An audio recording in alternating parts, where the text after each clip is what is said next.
Big thank you to the Defiance High School student section for that wonderful welcome. Yeah.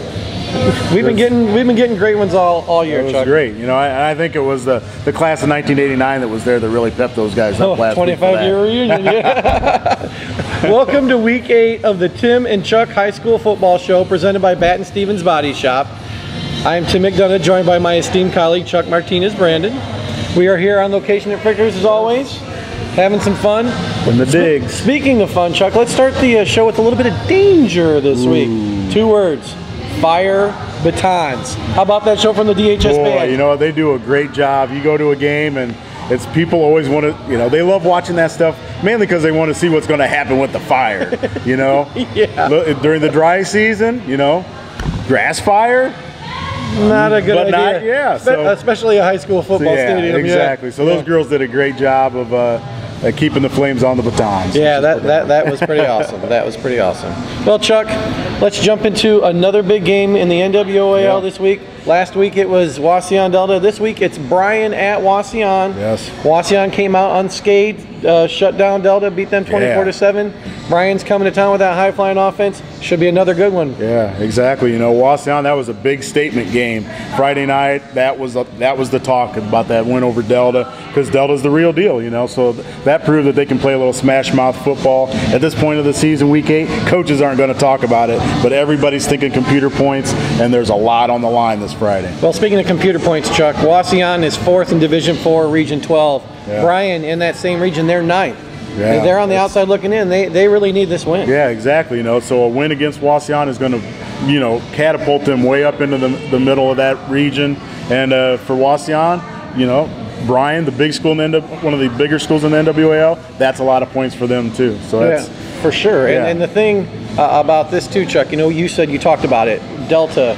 That smash mouth style. Yep. Wauseon's got to prepare for Brandon Dean. His 1,200 passing yards, 900 rushing yards combined, 27 touchdowns. Yeah. They are high flying and they like to spread you out. Yeah, you know, you got to shift gears a little bit. You go from putting maybe 9 or 10 guys in the box and trying to stuff the run to all of a sudden maybe you're only going to have, I don't know, 4 or 5, maybe 6 guys in the box and have to spread out because you're playing a spread offensive team. So you're really going to find out how well they can switch gears this week on defense. Yeah, Anthony Werder and Jacob Flory, Chuck, continue to lead that Wauseon defense. They're going to have to slow down Derek Nicely. He's got 5 touchdowns receiving.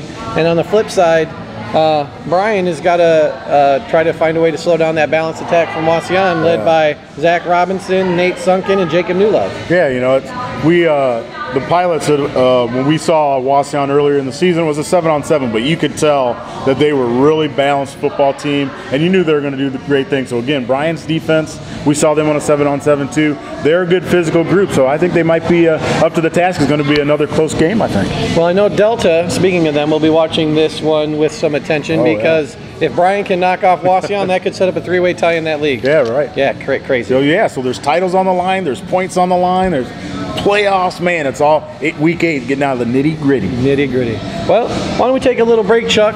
We'll be right back for this announcement.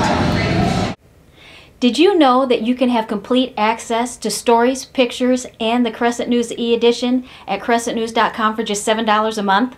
Become an online subscriber to CrescentNews.com by calling me, Abby, at 419-784-5441, extension 233, or visiting the Crescent News online subscribe section on the top right-hand corner of our homepage. And remember, Crescent News print subscribers, you have complete access at CrescentNews.com for no additional charge. We are back, and you know what that means, Chuck? It's time to hand out some awards. Yeah, hardware. Hardware. Why don't we start with the Rose Insurance Collision of the Week? What did they say about that, Chuck? You know what they say, Tim, is that a hit by any other name cannot hold a fiery baton to the Rose Insurance Collision of the Week. Exactly. What do we have this week, Chuck? This week, coming from the Defiance St. Mary's game, you got DHS quarterback Alex Gonzalez, dumps a little pass off to Braden Frederick, makes a nice little one cut off the block, turns it upfield, does a great job of getting behind his pads and pushing those pads, and bam! Puts Eric Spicer on his Rough Rider, Timmy, for the collision of the week. Very, very nice. Very nice. Well, let's move ahead to the STAFFMARK Play of the Week. Also from the Defiance at St. Mary's game, we've got Alex Gonzalez going back to pass. Looks downfield, goes deep, connects with Ty Castillo, Splits defenders Eric Spicer and Dustin Howell makes his way into the end zone, where a celebration ensues with teammates Jake Meyer, Abram Smith, Damian Elford, and Dakota Coates. Great party in the end zone, Bulldogs, way to be. Touchdown sparks it. That's right. That is our Staff Mark Play of the Week. And Chuck, why don't we talk about something we talk about every week? Yep. Where's Ethan going to be? I don't know. Where is Ethan going to be? Well, that's a good question, Chuck. Besides all over this screen. All over the screen and at the Bryan and Wasion game. Highlights will be coming, and of course next week's Rose Insurance Collision of the Week and next week's Staff Mark Play of the Week. Great. Yep. Well, we'd like to thank our title sponsor, Batten Stevens, for everything that they do. Frickers for hosting the show. Rose Insurance and Staff Mark for the Play of the Week. And as always, check us out on our Facebook page, the Tim and Chuck High School Football Show. And on Friday and Saturday, don't forget to go to our website, Crescent-News.com. Scores and stories. Another week in the books. Eat up. See you next week.